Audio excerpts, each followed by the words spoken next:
Rapping with Dr. Jacalyn connects you with experts from all over the world to help you take charge of your career, your business, and your life. Rap along with us. Visit drjacalyn.com to learn how to become a guest or a sponsor. And now, the doctor is in.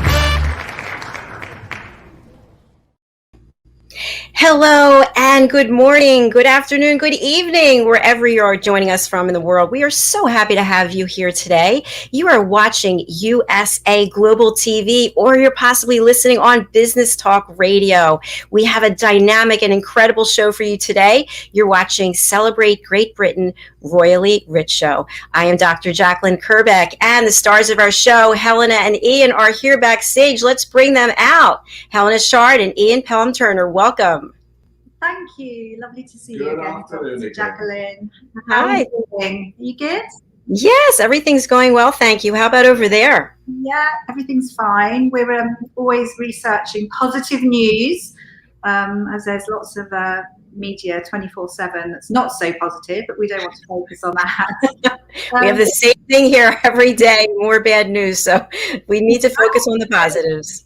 Absolutely do. So I think I'm going to start with, I know this was a few days ago, but Emma Raducanu, 18 years old, first British woman in 44 years to win a Grand Slam, the US Open win. She didn't drop a set. Absolutely amazing. I mean, it's thrilled me. It's thrilled so many people. She's truly her mental ability. She's got so much strength, says her coach. And I just think after 44 years, I mean, for her, she has got such a career ahead of her. I would say she's a marketing dream. She's already got lots of sponsorship, but she's got there's so much that she can give. I mean, obviously she's got the look, she's very bright, and a truly stunning player. And also knowing that Serena Williams is coming to the end of her career, it's a really great link for her to jump into. So we're thrilled. Congratulations, Emma Raducanu. Yes, I agree. My mom is a huge tennis fan. She's obsessed with tennis. We have tennis on all the time, and I love to watch the matches with her. I played tennis in high school as well, and it's just such a great sport, and what a beautiful match. Fantastic. And I think as well in Wimbledon she had to resign from the match because she had problems with her breathing. And people were saying, oh, she hasn't got the strength. People are very quick to judge. And of course, then it's so great that she just won the Grand Slam as she did. So I'm absolutely thrilled. My mum also watches tennis. In fact, when Wimbledon comes on, she will always take time off of work and literally watch it 24/7. So I grew up with it, and yeah, I love it too. I can't say I'm a good tennis player myself, but yeah, I really do enjoy it. But so you have played over the years? I haven't. I mean, compared to a lot of sports, not really. I wish I had. I mean, wishing there's still, a chance to play. I don't know. Are you good? I don't play anymore.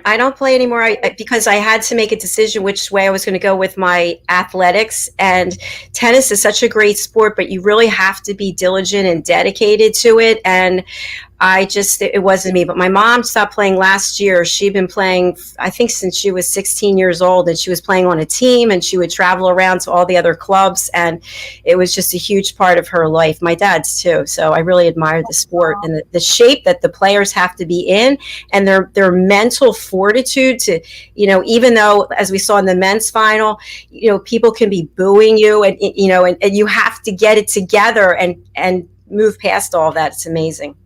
Absolutely. Me too. I'm an athletic person, or should I say I was, but it will be coming back soon. You watch this space. Also, Prince Harry, 37 today. Happy birthday, Prince Harry. And I think also today there's been lots of people whispering, is the Duchess of Cambridge pregnant? We've not seen her for months. We've not seen her. Where is she? We know she wants a fourth. She was on her summer holiday. That's what happened. But today she is on her first royal engagement. She is visiting RAF Brize Norton. And Brize Norton is in Oxfordshire, and she's meeting all the military personnel and civilians who helped evacuate the Afghans from their country. something like 15,000 people airlifted out of Kabul. So yeah, so that's what's happening at the moment. So it's good to see that she's back. So that's brilliant. And also, moving on to, myself and Ian had the privilege of attending Buck Pal. We had an invite talking about various things. So it was lovely to be there. I've not been for a while. I don't know whether you've been secretly, Ian, but I certainly haven't been, and had a truly lovely time. I think apart from what we were doing, which was separate, absolutely beautiful, a real sense of calm in the gardens. There's walled herbaceous borders that go on forever, horse chestnut trees, plane trees planted. Great ice cream that we had. Absolutely beautiful ice cream, actually. In fact, completely the best I think I've had. And I wouldn't normally go for vanilla and chocolate, but it truly was lovely. But I was interested in the plane trees as well that were planted by Queen Victoria and her husband Albert. So it was good to see that. And there's the lake with the island where they've got all the Buckingham Palace bees. So that there's a lot to see, and I'd completely forgotten about it. But that sense of calm, I think, was it was just that feeling that got me. Yeah, how about you? I think the only disappointed because I was trying to find out, basically before Buckingham Palace became Buckingham Palace in Henry VIII's time, it was a forest, and there is still one tree that's 600 years old, actually still in Buckingham Palace, in the garden area. And we were I was asking several people, from the palace, where is it? None of them knew. So perhaps I've reintroduced a bit of historic questioning to find out where is this historic tree, because apparently it's the only tree left from the original forest 600 years ago. No, I didn't find that out. Yeah, we must find that out. And also, I mean, the other little snippets as well, that these things I hadn't known, that I sort of did know, I guess, but obviously there's 5 beehives at the moment, and obviously a plethora of birds that visit the gardens. But George III and his wife, Queen Charlotte, I think it is, in 1762 had zebras, elephants, and monkeys. So that's an unusual little collection, but obviously that's 1762. And for me, something else that I was quite excited about, and I didn't realise, is that Buckingham Palace have their own gin. So they make their own gin from the what do you call it, botanics in the garden. So I must try that. That's quite exciting. Wow, that is really interesting, all this history and that. So is Buckingham Palace open to the public, to the general public, to do tours? That you can do tours. You can do tours in the staterooms. You can visit the gardens and have, only at certain occasions, and have a picnic. But that's at the moment, because Her Majesty the Queen obviously will be coming back. It's a short window, really. But it's a great thing. And next year, hopefully, things will be back to normal, because it's not quite the same because of COVID. Things are slightly different, but next year things will be back on track. And it's a major, obviously, another jubilee for the Queen next year as well, which is starting in February next year. But the main events are happening for a 4-day period in June. So it's going to be a very royal year next year, I think, for all of us. Yeah, definitely. Looking forward to it. It's going to be fun. Because I think it's not just that, it's all the street parties and everything, because everyone gets involved, and it's the real camaraderie, and, people dress up, and I love that fanfare. Which works really Sounds well. very exciting. I'm wondering if you could share with our viewers and our listeners, what is that experience like for you in the role that you have and the relationship with the royal family? What is it like to be able to go to Buckingham Palace and not be a tourist, to have an invitation and to actually, be invited to go there? What is that experience like? I think that it has a lot of values, obviously, because for us, we were collating information and visuals for another new show that we're doing at the moment. And I think it gave us a great sense of occasion more than anything as well.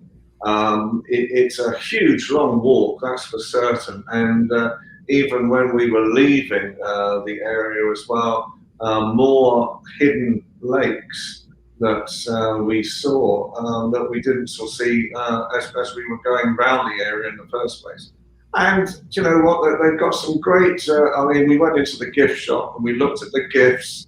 I bought myself a Buckingham Palace shopping bag. So now, so now I've got to collect things in my Buckingham Palace shopping bag and show off to everybody. But I think the reality is that the values of Buckingham Palace are many. You know, the history behind Buckingham Palace is very, very strong. And I think, you know, the reality as well, it's the calmness, it's the serenity of Buckingham Palace, and especially where we were at the back of Buckingham Palace and into the gardens. The serenity and the peacefulness of it was it just reminded us of this huge, typical English village green atmosphere more than anything, and it's beautifully kept. All the staff that we met, including the police, were all very, very receptive and very welcoming as well. So anybody who goes next year to Buckingham Palace, and especially does some of the visitor attractions there, they will really enjoy the experience and they will be made most welcome as well. Fascinating. Thank you. How about you, Helena? I think Ian summed it up completely. I mean, the one thing that I, it would be very interesting to this where we've not been invited. It would be love to be able to. I'd love to be able to see the private apartments, but I don't think that will happen anytime soon. That's sort of under lock and key. Obviously, that's too much. But obviously, there are areas which are. It's the royal splendour. And I think it's always breathtaking, I think, when we're there. Yeah. And I think as well, I mean, it's the security issues as well. I mean, the thing that I think we both noticed, even on a quiet day like Sunday, there was a lot of armed police around that we don't normally see, on occasions like that as well. So I think at the moment, because of Afghanistan as well, I think, we're on a high state of alert as well at the same time. So I hope that these things will calm down for next year, because it's a major significant event. 70 years on the throne next year for the Queen as well. So it's a major event for us in Britain. And we want to celebrate, after all of the problems we've faced in the past 18 months. 70 years? Amazing. Oh my gosh.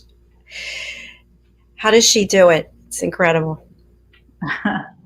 And she's still going strong, Her Majesty the Queen. Absolutely. I'm starting to think that she looks a bit like the Merry Widow at the moment. I've never seen her smiling so much in such a long time as well. But that may just be for the cameras. Obviously, her husband, Prince Philip, died a few months ago now.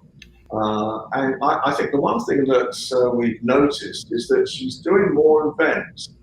And I wonder whether or not that's partly being done to really sort of keep her mind off and keep her mind active away from thinking about Prince Philip. I think, though, that she's got so much support from her family, a huge amount of support. When you've got, so that will definitely keep you going. And she's made a strong staff, isn't she? She wants to support her country. So that's really good. Her mother, Queen Elizabeth, the Queen Mother, used to dine out on Dubonnet and gin. And perhaps that's what the Queen has for a nightly tipple now. I don't know, but that was her mother's favourite tipple, and that's what she said kept her going till she was, I think, 102, 103 years of age. Dubonnet and gin every night. You've heard it here, folks. This is how the royal family actually lived to the age that I think they lived to. So it's all about the gin then. It could be the royal gin now as well. Royal Exactly. Gosh, you need to run and get some quick. There might be a secret ingredient. We'll have to check that out. I think we should take a break and hear from some of our sponsors, and then you've got some amazing guests coming up, right? We have indeed. All right, folks, we're going to take a break, and then we will be right back with more wonderful things to share with you today on Celebrate Great Britain Royally Rich Show. We'll be right back.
Well, that was a short break. Hello and welcome back. It's nice to see everybody here on Celebrate Great Britain Royally Rich Show. I'm here with Helena Chard and Ian Pelham Turner, and you've got a wonderful guest coming up, so I'll turn it over to you.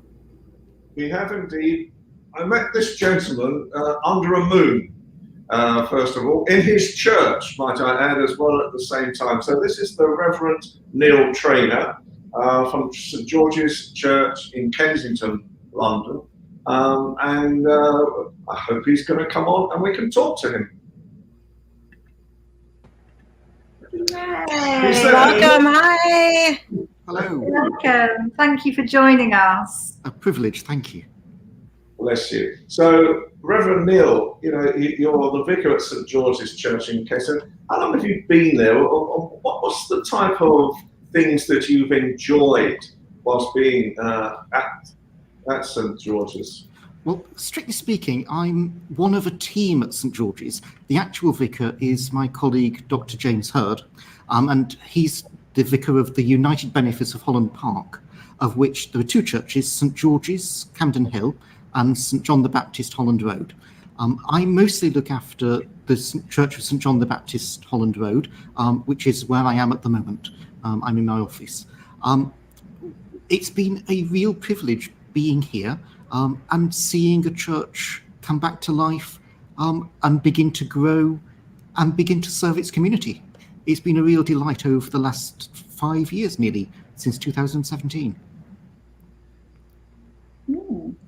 I mean, I can see where you're sat at the moment. It's beautiful. I really love it, and I know that the church is splendid. It looks marvellous. What's the history behind the church? It's quite an interesting history. Many of the churches around Kensington were effectively segregated, not by colour or race, but by class. And the churches, the rich churches and their congregations built other churches for their congregations, for their servants to go to. St John's was different in that it was built with the idea of being there for all people, regardless of their class or their status. And so it's always been a church of radical inclusion. That's meant that it's always had some rich people, but most of the people that have come here have always been on the more modest side. And that's still reflected in the sort of population we get today. I'm just checking that I've not lost anybody because I'm just on at the moment. We're here. We're listening. We're here. Thank you. Slightly unnerving.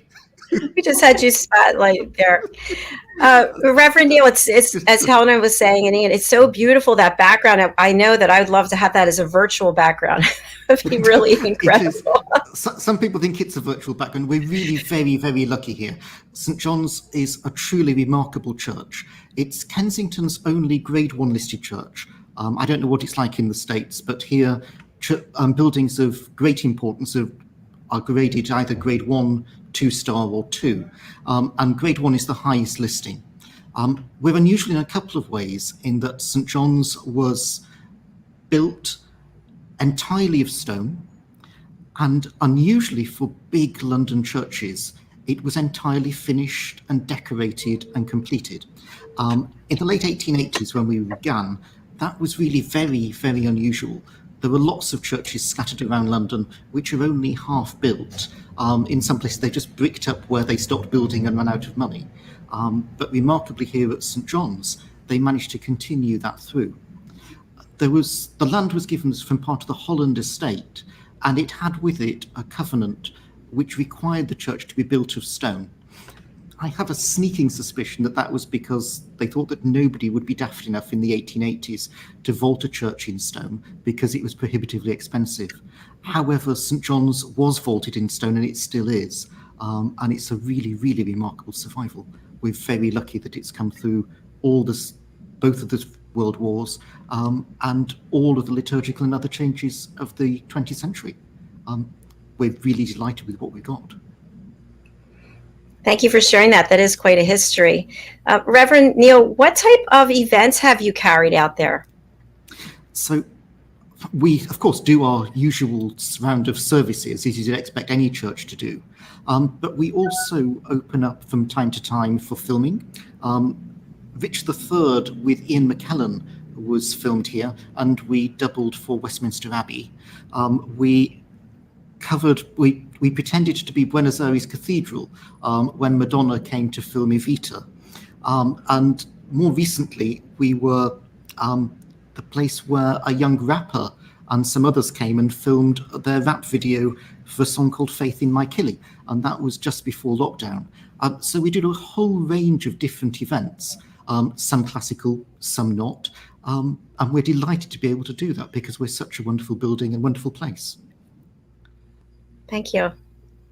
And I know, Reverend, that when we first met, you were slightly overwhelmed with the size of the moon that was in your church.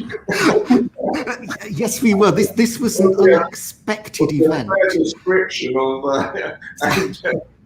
and both yourself and the moon made a magnificent setting, to say the least, to meet both of you.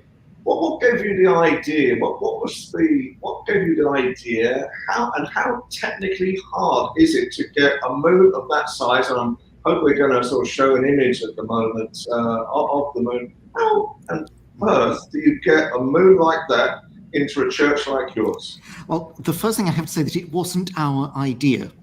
I don't know whether you've been on holiday and have by accident answered a phone call that you thought was from somebody else, but that's what happened, because the Kensington Chelsea Festival, who had arranged for the moon to come, had a venue drop out at very short notice, and they were stuck without anywhere to host the moon. You can imagine that there are a limited number of buildings which are both tall enough and wide enough to host a 7-meter diameter sphere and to be able to hold it and have people underneath. So John's was one of a limited number of places where that could happen. And so we had 10 days notice from the original phone call to opening. And those 10 days we packed in 3 months' work. Technically, it wasn't terribly difficult to do. Practically, it was enormously difficult. The way we work here is that we're a Grade 1 listed building, which means we have higher controls of what we can and can't do. and our planning authority is something called the Diocesan Advisory Committee. And they have to be satisfied that it's not going to damage the building, that it will be a suitable thing to go in a church, and that we can do it. It then has to go before a High Court judge to give us a legal piece of paper to say, yes, you can do this. I agree. In the end, we got it by the skin of our teeth. We had our final meeting on a Monday morning when the engineers came in for the third time, and they agreed it would all work, and we had the right size building. And we had our stonemason come on Tuesday morning. The council hired a scissor lift, which goes up to 11 meters, so that our stonemason Danny Burbidge could drill in the 4 holes that were needed. The engineers then fixed the fittings with resin so that they can be removed if necessary. And then the moon was erected. It actually they started at 10 in the morning drilling the holes, and the whole thing was erected by 2 in the afternoon. It was really very, very quick once we got all of the permissions and everything else in place. Can I just ask a supplementary question? Because, I mean, what do you normally answer when someone rings you up and says, I want to bring a moon into your church? Did you think it was a spoof call, first of all? And secondly, when you were talking to the High Court judge, did you really think that this was something that he should be presiding upon? What was his thoughts? Well, it's a very good question, because it's been in lots of different cathedrals. At the same time, there's a second moon in Bristol Cathedral, and there's one just gone up in Durham Cathedral. So we were able to demonstrate that this was a worthwhile and suitable thing for a church to host. So you can probably hear the sirens going past. St. John's is on a main road, and there's nothing we can do about it. And so actually some of that work had been done for us with the background of the moon. That eased our path. But it was surprising. We get lots of odd questions. Whenever we can, and whenever it's appropriate, we always try to help, as we did with Young Bang and Evita and Richard III. It's not always possible because sometimes we just simply can't. But it's one of the nice things of having a building where you can say, yes, let's give it a go. Gosh. And just also, how many people did you say turned up in a short space of time? We had 18,000 people come in 13 days, which was probably the largest number we'd ever expected. It was all generated through social media. Nobody in it was coming to us until Tuesday evening, when the council had arranged for a group of media and influencers to come. And by Wednesday morning, we were half booked, and by Wednesday evening, we were fully booked. Instagram, TikTok, Snapchat, and various other things that I have no idea what they are, have all gone absolutely bonkers. And it's been really nice seeing wonderful images of our church and people enjoying it, because we had a really, really diverse group of people here. We were able to welcome people of all faiths and none, of all backgrounds, of all genders, people that have never been in church before, people who wondered whether they could come into a church. And it was really wonderful to be able to open up the church, say, come and see us, come and enjoy us, and have fun with us. And I think people did. It was a really wonderful atmosphere, and really great to see all of those 18,000 people, because it sparked conversations about faith, about their relationship to the world and creation. And it didn't matter where you would come from or what your background was. It gave space to think in a quiet and calm atmosphere. And it was a real delight to be able to do it. That's so nice. It also shows it's something so genius and so new, and everyone, you just wouldn't expect it. And I think there's something very, very, special about the moon. It attracts lots of people. So I can it is amazing. The artist Luke Jerram has created a really marvelous installation, and it really is affecting positively many thousands of people across the world. And we're delighted to have been a small part of that. Congratulations, it's beautiful. Thank you. Reverend Neil, what plans do you have for the future? Oh, we've got quite a few plans over the autumn. We've got a couple of series of concerts. We've got things like a Come and Sing Messiah. That's always a popular thing because one of the things that was hidden with the Moon was our magnificent acoustic. It's a really beautiful building to sing in. We've got those coming up. We've got our usual round of Christmas services. We've got Christmas carol concerts as well. In the new year, we've got another exhibition coming in March called Leaves of the Tree, and that's by a sculptor called Peter Walker, and that is an exhibition which contains leaves which are cut out of steel, and they've been treated with various different compounds, and some of them will rust at a faster rate than others, and that's based around giving people space to think about the COVID of the last couple of years, of their place for it, and questions around mortality and life and community. And then in the summer, we're very much hoping to be able to host the twin of the Moon, which is Luke Jerram's sculpture of the Earth. We are hoping that is going to be able to come to us. We're in negotiations at the moment because, of course, it's not ours, and we need to get everything in place before we can say yes. But that's very much our hope. Thank you very much. I have a follow-up question that's just curiosity. I grew up with my parents saying that, you always had to dress to go to church. So I still, to this day, we get dressed up. And I'm just wondering, a lot of places here in the States, people are not dressed up when they go to church. It's very casual, flip-flops, jeans. So what is it like there at your church? We get a huge range. Some people dress up, some people don't. In our services, we get a lot of people casually dropping in to have a look at what's going on. It's a delight to welcome anybody in, regardless of who they are, what they're wearing, or what their background is. We welcome everybody. Can I ask you, well, how important is it to have events like this? Because do you feel it brings people into the church, and do you feel that once they're in church, they might be encapsulated with the feelings of coming into a church again? Does it help people, and do you find it's a great way of building bridges with people who may not have a faith at the moment? It does. I mean, one of the marked things was how many people had never been in a church before who came, and people from all different religious traditions. Some were easily identifiable because of what they were wearing in their traditional dress. So we know we had a significant number of people who were Muslim, a number of Sikhs, quite a few Jewish, quite a few Hindu, quite a few we suspect were traditional Chinese. And for all of them, they were asking questions about the building and why is it decorated in the way it is, and what do the statues and the mosaics and the statues mean in St. John's.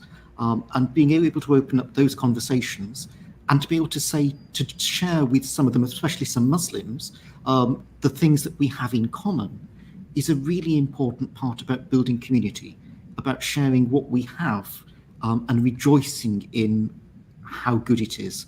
One really lovely interaction was a Muslim lady who came up to me and said, "I feel so at home here. You use the same incense that they burn in my mosque."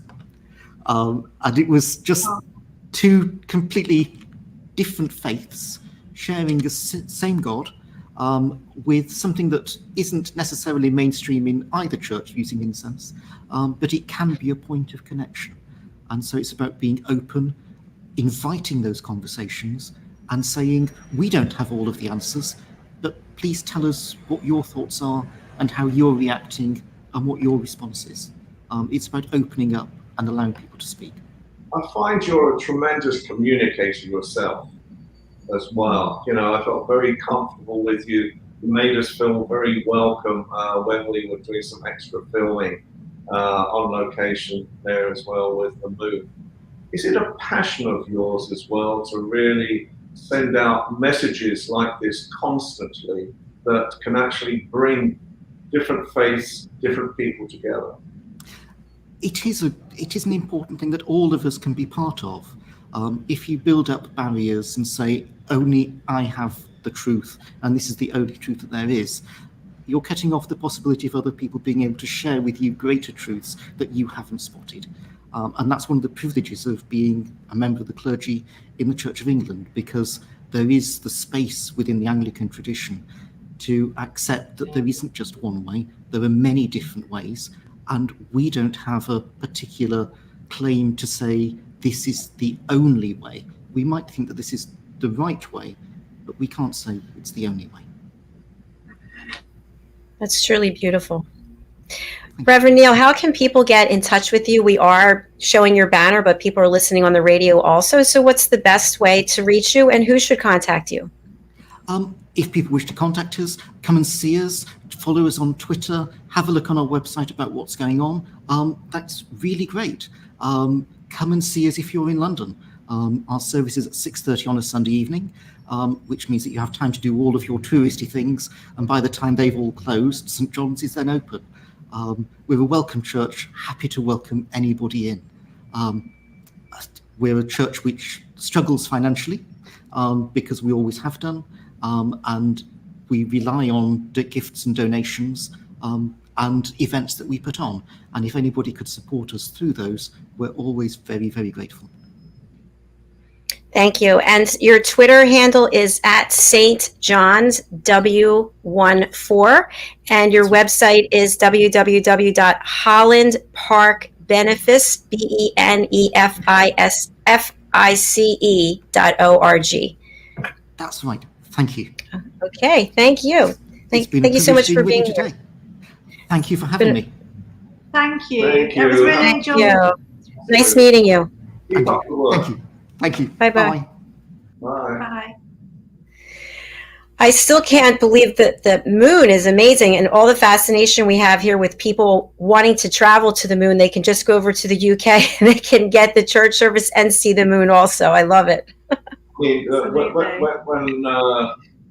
when I visited this as well, it was absolutely, I mean, the church is virtually the size of a main cathedral, first of all, St. John's. And it was packed out with people as well. And we were very lucky because we had to do some filming as well, for the show here. And we couldn't get close to the moon because of this thousands of people milling around in our shot at the same time. And he very kindly allowed us to have a private session the following night before the moon was taken down, so that we could actually get the shots that we needed for today's show. I just want to see I want to put up the picture again and see.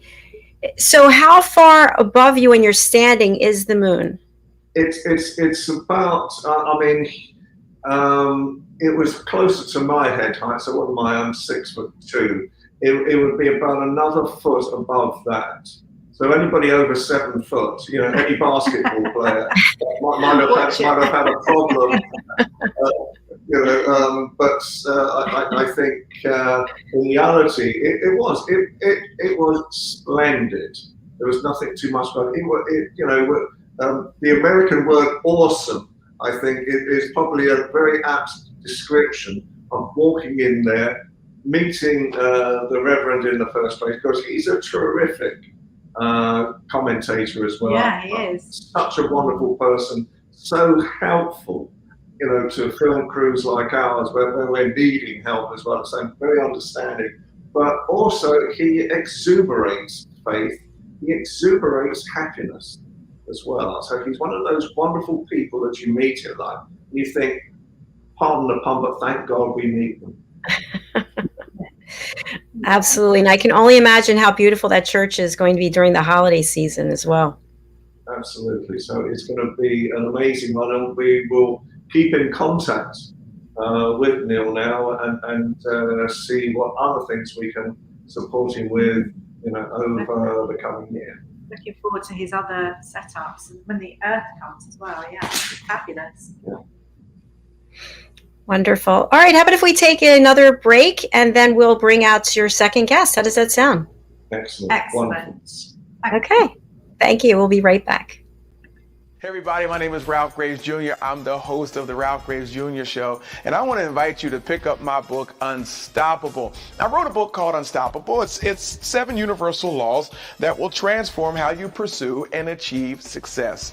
The one thing that my 20 years of law enforcement has taught me is that no matter who you are, we are all governed by universal laws, like gravity. But in this book, we're going to talk about laws like the law of forgiveness, laws like the law of control, the law of intelligent practice, the law of expectancy. I was able to see how those, no matter what their background was, those who identified and treated these laws with respect, they were able to go on and lead successful lives. So pick up this book, and you can go ahead and pick it up at Amazon.com, BarnesandNoble.com, RalphGravesJr.com, where anywhere where fine books are sold. Thank you. There are 7.7 billion people on Earth today. 40% of these people are under the age of 25. Young adults are the most fertile mission field in the world today. In Scripture, we see Jesus pouring his life into 12 young adults who he equipped to change the world and all of history. Like Jesus, we believe that the best approach to reach the world with the gospel is to invest in young, emerging leaders and equip them to build disciple-making movements. Concentric is the notion of surrounding and sharing a common center. Our center is the model and strategy of Jesus for both leadership development and ministry formation. As a global alliance, we provide equipping in biblical leadership based on Jesus' example in the New Testament. Jesus modeled for us how to make disciples that reproduce. Focusing on leadership development is key to creating movements that spread the gospel and Jesus' disciple-making strategy to young leaders around the globe. Our Ministry Alliance partners are actively equipping leaders and building movements of multiplication that reproduce the life of Christ. Join us today to equip young leaders with Jesus' strategy that will change cities and nations.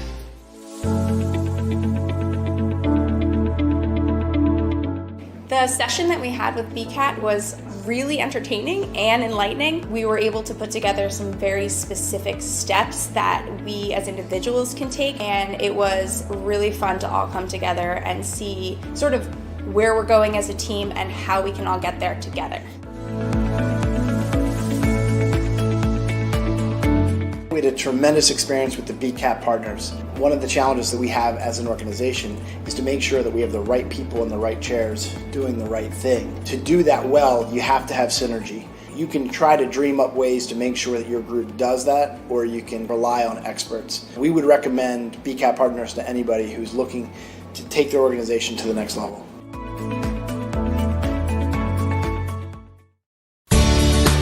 Academy Sedan and Limo is a full-service transportation company serving the Philadelphia metropolitan area with full knowledge of the New York City, Baltimore, and Washington, D.C. areas. We pride ourselves on being the most dependable, conscientious company in the industry.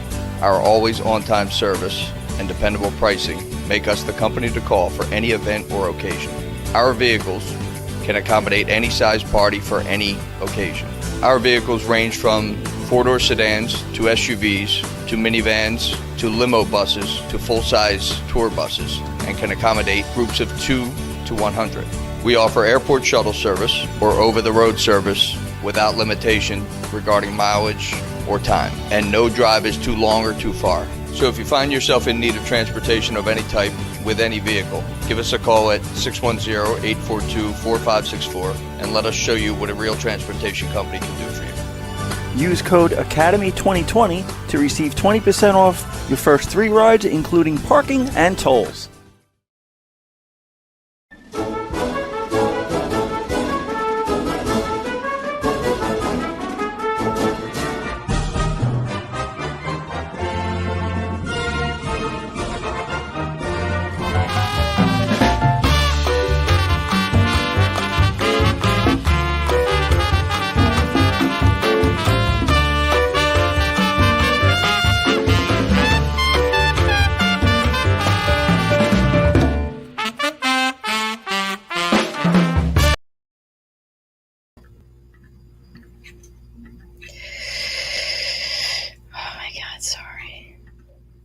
Well, a little technical difficulty there, but we are back. Welcome back to USA Global TV and Business Talk Radio. You are watching Celebrate Great Britain Royally Rich Show, and I am here with Helena, Chard, and Ian Pelham Turner. Welcome back.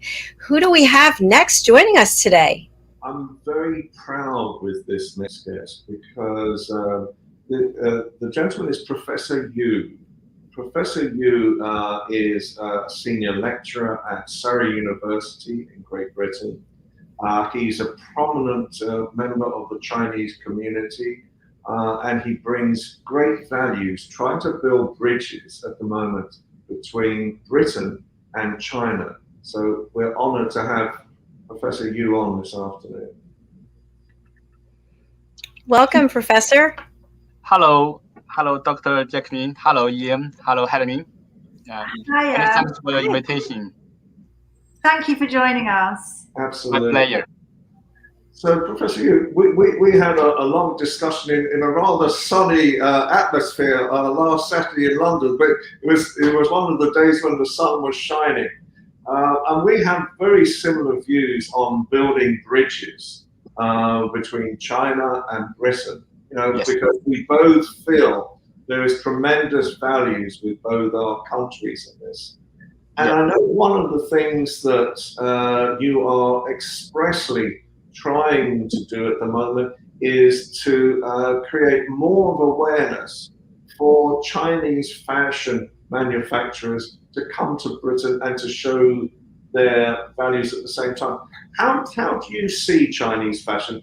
What type of things are Chinese manufacturers wanting to bring to this country? Yeah, well, I think actually Chinese fashion, they actually have a slightly different style compared to the Western style. It's very unique. However, if the Chinese fashion do not merge with the Western style, we need to find something in the middle. Okay, so then the Chinese style may never go to the Western style, may never go to the Western market. So I think that just like Western brand may also want to slightly shape itself, right? So basically, two brands need to meet each other. And it's not only about the style of meeting each other, it's also about the production. It's about the supply chain and how to integrate it with each other so that get the maximum benefit. The Chinese manufacturers, actually, many of them already become OEM manufacturer for many leading Western brands. And I think that this already very mature, this supply chain. We cannot create more potential than now. However, if we look at some younger brand, some smaller brand, okay, and they may not have the capability to reach the Chinese resources. In another country, you need to spend the manpower to connect with different resources in China. They may not be so powerful enough, or so big enough.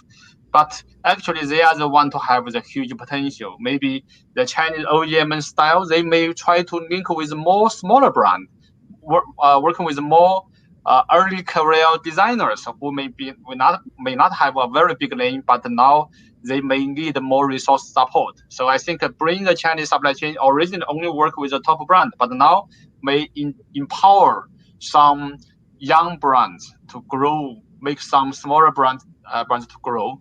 I think this is where the opportunity is, and this is where the Chinese manufacturer now they want to focus. I already saw quite a number of Chinese manufacturers. They not want to working with a leading brand. They would say, okay, so if there is some new designers who is a huge potential, they want to work with them. Yeah. So this is some of my view. Yeah.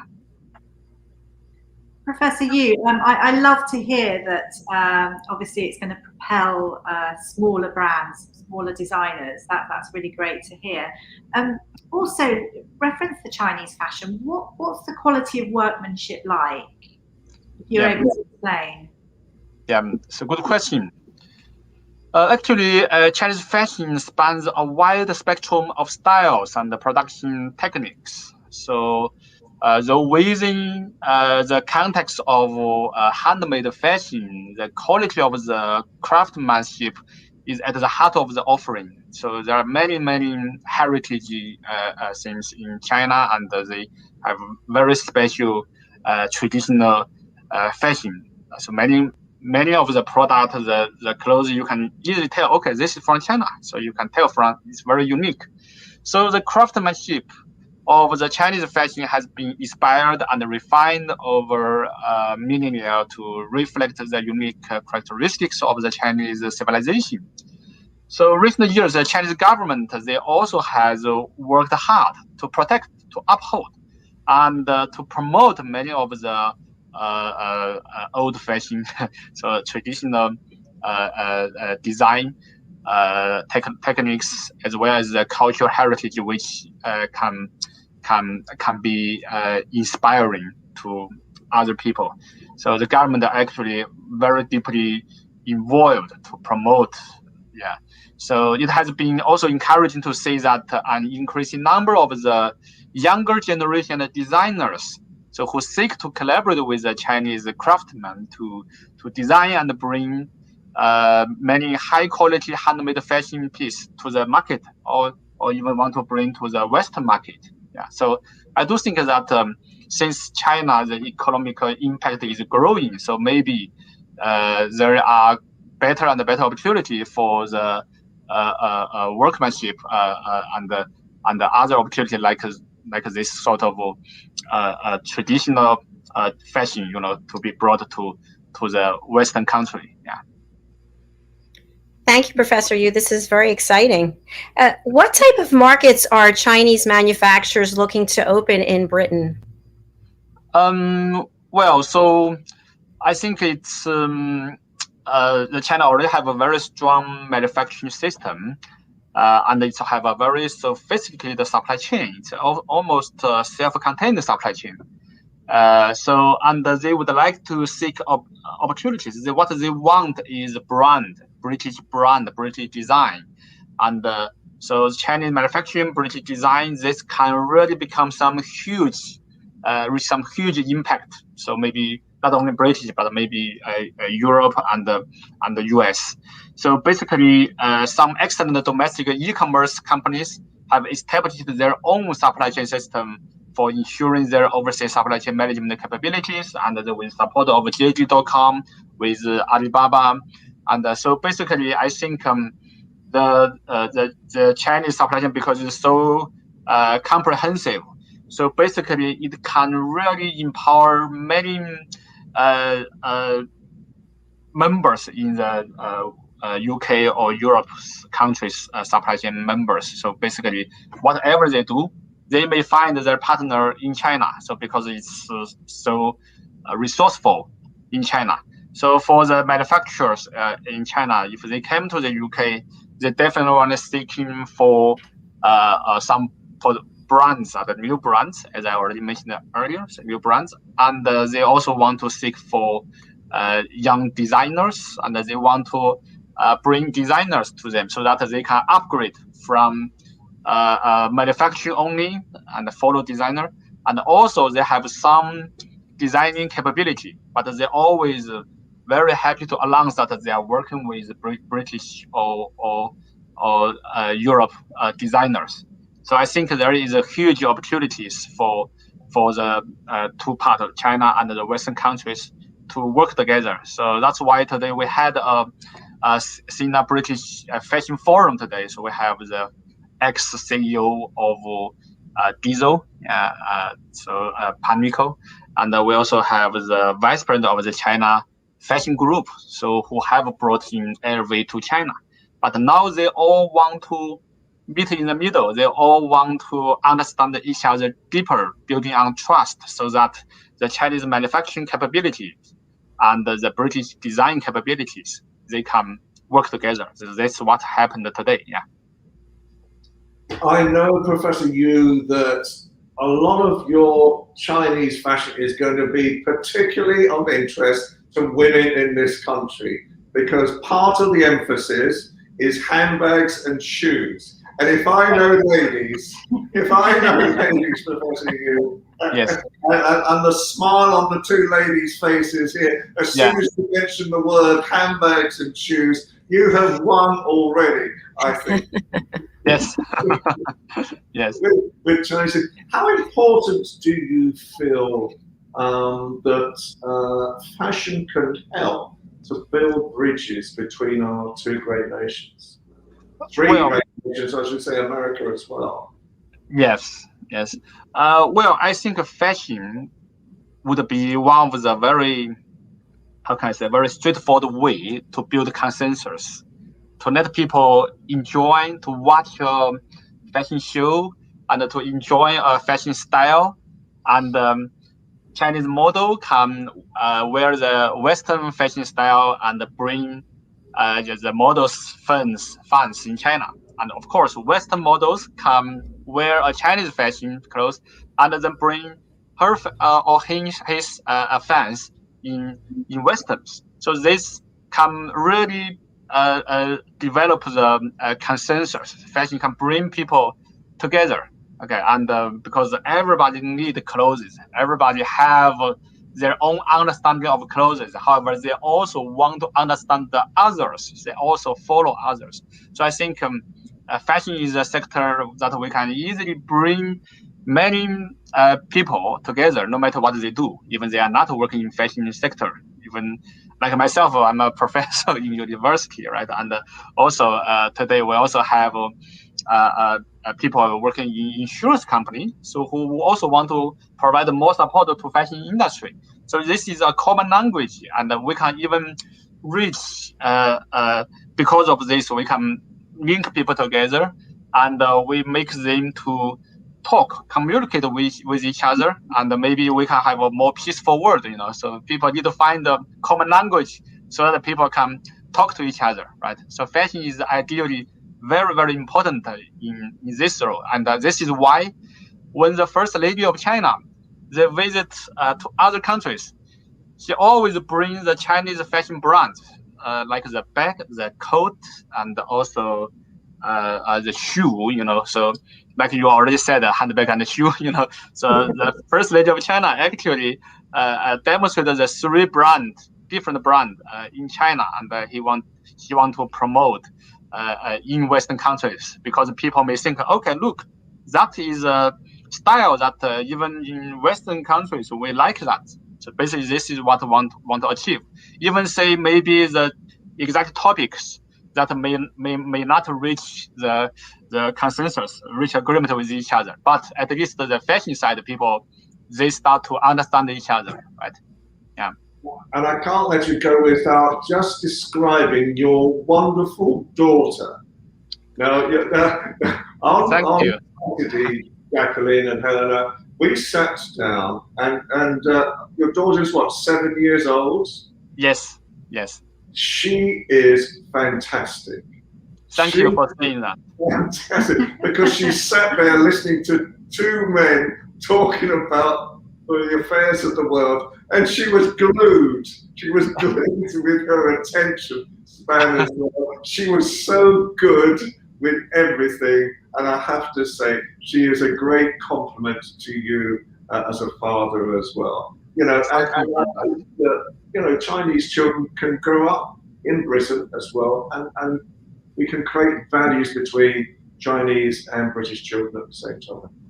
Yes, indeed, and the fashion is across countries, is across ages. Even my 7 years daughter, she like fashion. She like to wear her mother's shoe,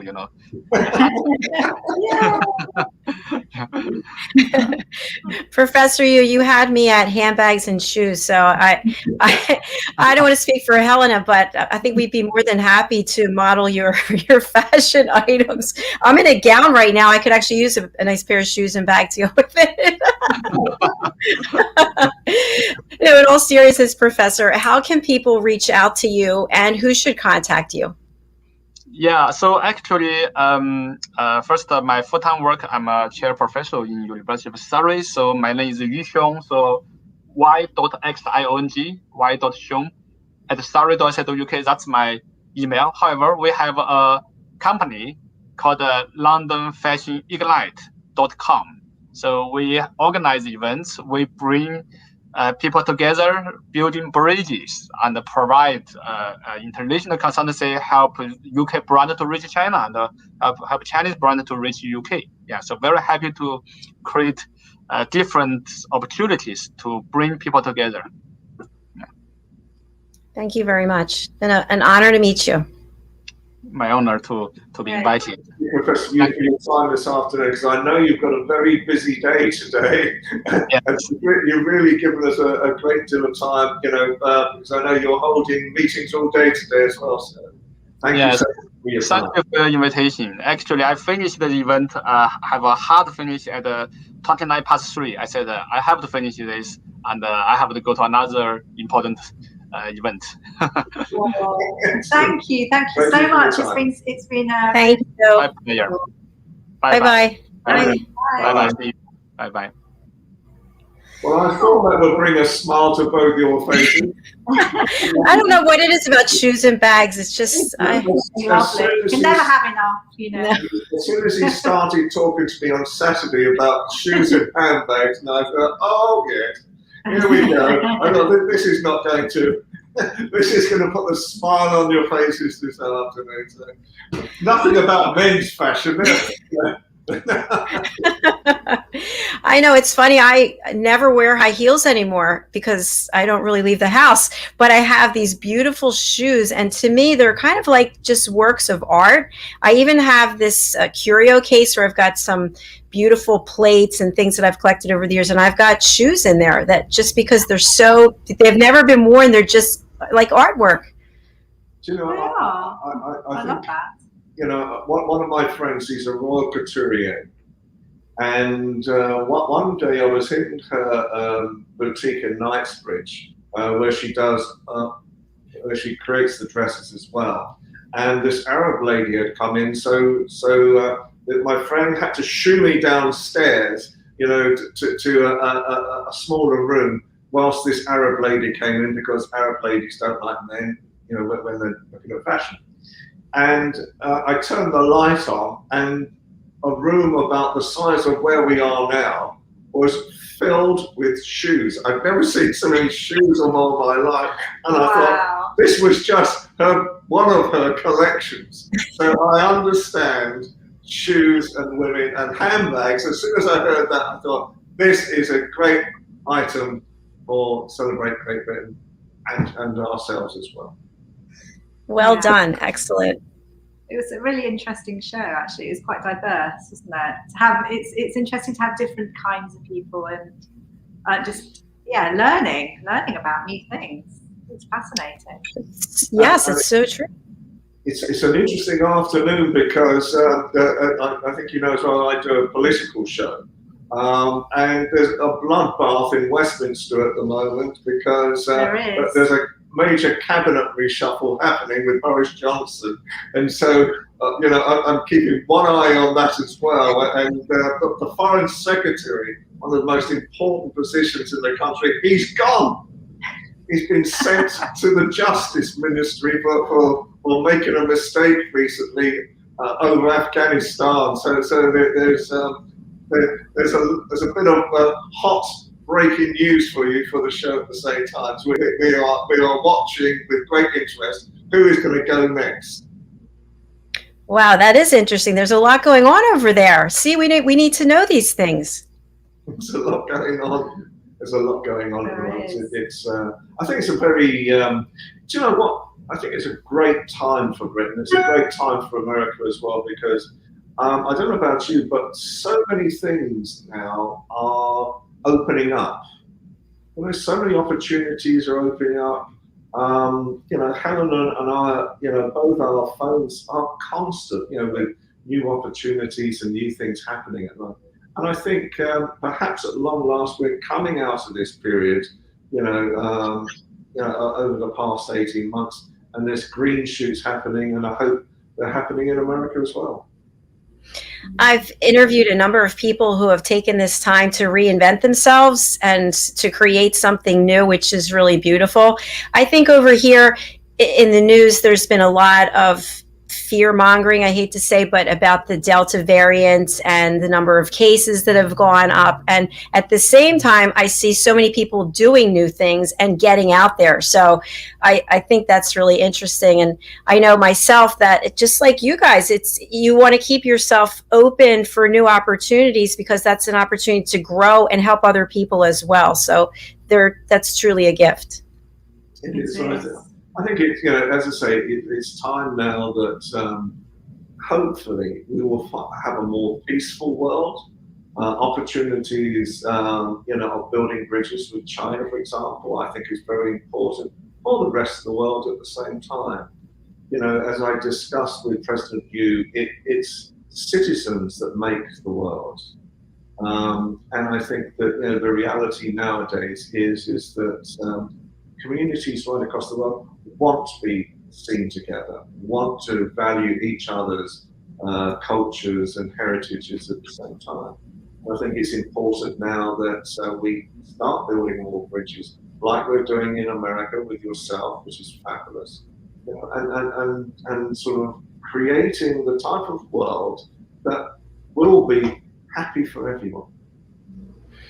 Agreed. And I was thinking when Professor was here and talking about the three countries coming together and collaborating, that a lot of, I think, what we've been dealing with in the past is not really not listening to each other's perspective and how can we help one another. And I think once we do that globally, I think there will be more peace, because instead of having some judgment in our mind about what the other country or representative is saying, be open to hearing about it and how can we find a solution instead of, look at the things that are different, look at what we have in common and how we can work together. I totally agree, because I think the thing that springs to my mind was that all the way through my childhood, anything to do with Russia was known as the Iron Curtain. There was a fear factor about anything to do with Russians. And I was one of the first Western journalists to be allowed in during Perestroika into Moscow. And I found the Russian people the nicest people you could ever possibly meet. They were so willing to give. They were nothing like the image that we had of them. And I suspect Chinese people, you can see people like Professor Yu, how kind he is, how resilient he is to try and create change. And his daughter, if his daughter is the type of person that we can experience from China, she was a little piece of magic.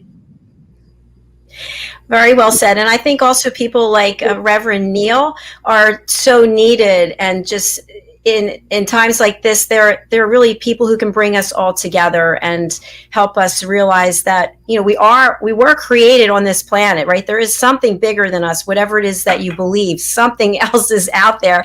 I just was reminded of this. My nephew and his wife had a baby, and this was last week. And to just see her and think about the whole process, like there's so much more out there that we don't understand. When we look at the moon, and the sky and the stars, it's just amazing. And if we could just find a way on this planet that is a gift for us to be here at all, for us to come together, I think one step at a time. And the work you guys are doing is really facilitating that. So thank you. Thank you. Thank you. And I think with Neil as well, when I met him, he had that air about him, that glow about him, that aura about him, where straight away you knew you could just talk to him. He had that calmness to him as well. He ran around after us, making sure that we had everything we needed. And he's just one of those wonderful human beings as well, and a great, I think, advocate for his faith, and really to bring more people into churches, just that they feel spiritually happy, as he was saying as well, again, is so important. I wanted to ask him, just in general, has attendance in church gone up as a result of the pandemic, because people weren't able to go into a church, and there were a lot of virtual church services, at least over here. So I meant to ask him that, but I would think the answer is probably yes. I would think so, because he's one of those people. I'm not religious. I'm a humanist, if anything. But I felt at home with him as well. I felt I could actually go in and listen to one of his sermons, strangely enough. So he has that extra piece of energy, I think, that people will admire. I was thinking as he was here that it would be wonderful if we could broadcast live one of the sermons. I think that would be amazing. Yeah. I don't know if that's possible or not, but I'd like to talk to you about it. We actually have a comment from the lovely Caroline Heward. Absolutely, I totally agree. We do need to come together to create world peace. We are all connected. Namaste, Caroline. Thank you so much. Oh, thank you. Lovely. Oh. So anything that you guys want to share about what you're doing? Because I know you've got a lot of projects that you're working on. Well, we're filming our new show come Friday, so that's taking up a lot of our time right now. And I think we're looking to see how we can improve things constantly. We quite honestly, we want to see peace reign in this world. In all areas of this world, we want to see peace reign, and I think, we're at a time now where negotiations and where we can look to see how we can come together with things in all areas of our work as well. It will work for us. It will. And just something as well, because Jacalyn, you touched on it. People are reinventing themselves. Everyone's got these transferable skills. And sometimes it's flipping things completely and going into completely new things. And in fact, these small businesses, I don't know what the statistics are, but in a short space of time are doing tremendously well. And it's people that are going into new things and building things up. And it's exactly what our countries need. We need that new energy as well, because that will improve our world completely and bring us together. Very true. And I think when we think about this energy, Helena, you have discussed on the show before about mental health awareness. We need to take care of ourselves, self-care, give ourselves grace. And sometimes we have to take a step back and evaluate what we're doing and make sure that what we're doing is in the greater good, I feel. So I know Caroline Heward, she gave me a fabulous session. I just want to give a little shout out to her. She gave me a coaching session this week. It was really liberating. And I just want to share with everybody out there, if you feel alone, reach out, find someone to talk to, because you're not alone and there are people who do care. And that's what we try to bring to you each week, the fact that there are people all across this world who do care, who want to make this world a better place, and not as just a Hallmark card greeting. So please don't stay alone, and please do contact somebody, because I know we all care. Anything you want to add to that, Helena or Ian? I think you have always such wise words, first of all, and I think the values you bring are extremely good at the same time. And with us, I think we've lost you. No, I think we're still here. No, you're still there. We've got. Sorry, I can't see you anymore. We've got breaking news. So I'm not sure what breaking news is, but. Just to continue on, I think the values that you bring nowadays are extremely good. The shows are very, very professional as well. And you brought a new dynamism, I think, to American television. Basically where we are, we just want to try and get the best for Britain at the same time, for the people that come on our shows. And we need to find ways of building all the time better methods of doing that. Thank you so much. I appreciate that. I know my partners and our team, we literally, last night I was working till midnight. We were working around the clock, and there's some really exciting things that are coming up in the next weeks. So I'm grateful to have this opportunity to bring people forth who get to share their story from around the world. And the stories that we hear are just so so touching in many ways. And I feel like together, as we collaborate, we are making a difference one interview at a time. So thank you for your partnership on this. Okay. Thank you. Oh, it's been a lovely show. Thank you again. Look forward to next week. Yes, thank you very much. It was lovely seeing you both, and I'll see you backstage in just a moment. Anything you'd like to say about way for people to reach you or about your new show? No, we're still working on it. We will share it with you in due course. Yeah, we've got this breaking news banner saying Prince Harry's main problem pinpointed in latest speech, Duke has become so American. I mean, that's bizarre. I don't know, it's a nonsense. We can't actually see you, but that just came up on the screen. We can't. Okay. All right. Well, enjoy the rest of your afternoon. I'll see you shortly. I'll just close out the show. Okay. Thank you. Bye. Thank you, everyone, for being here. We've got more shows coming up for the rest of the afternoon. But what I want to share with you is this amazing, as Ian mentioned, the American word, amazing seminar that I am hosting tomorrow. I am so excited about it. It is the power of listening. And I mentioned earlier on the show about how important it is to listen. And so what I've done is, with the help of some team members, we have put together some role plays of various situations where people are listening or possibly not really listening. And they think they're hearing what the other person's saying, but are they truly? So the most exciting part about it, in addition to the role plays, is you will have the opportunity to use your mobile device to answer questions. And then we'll be able to see how everybody, not individually, but collectively, answered, and see how we're learning throughout the course of the seminar. So the seminar is tomorrow, but guess what? You don't have to be there in person. You don't even have to be there on Zoom. You can just get a link and you can watch it anytime you want, over and over and over again. So I would encourage you to join me. It is, as I mentioned, tomorrow is when the event's taking place, but you don't have to be there live. It's the power of listening, 90 minutes. And our availability, if you do want to join on Zoom, is 9:30 a.m. Eastern time, which is 2:30 p.m. British Summer Time, or 7:30 p.m. Eastern time, which is 12:30 in the morning. So I don't know that you'll be attending then, but there are 3 ways that you can actually sign up. The first is to go to my website, drjacalyn.com, go to book your session, and you'll see it right there.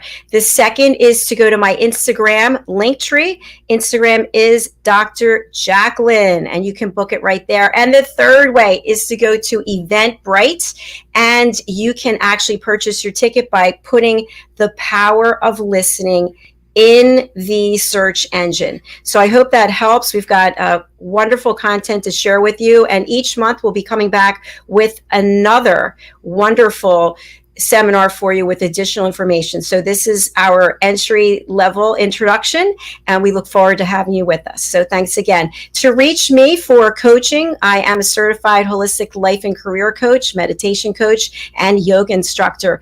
Just go to my website, drjacalyn.com. Everything you need is under book your session.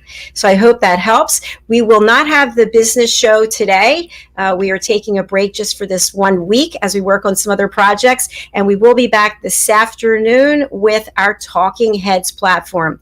Again, if you'd like to get involved with being on our show, or you'd like to be involved with Talking Heads, go to our website, drjacalyn.com. Everything you need is right there. Thank you again for being here. We'll look forward to seeing you again soon. Bye.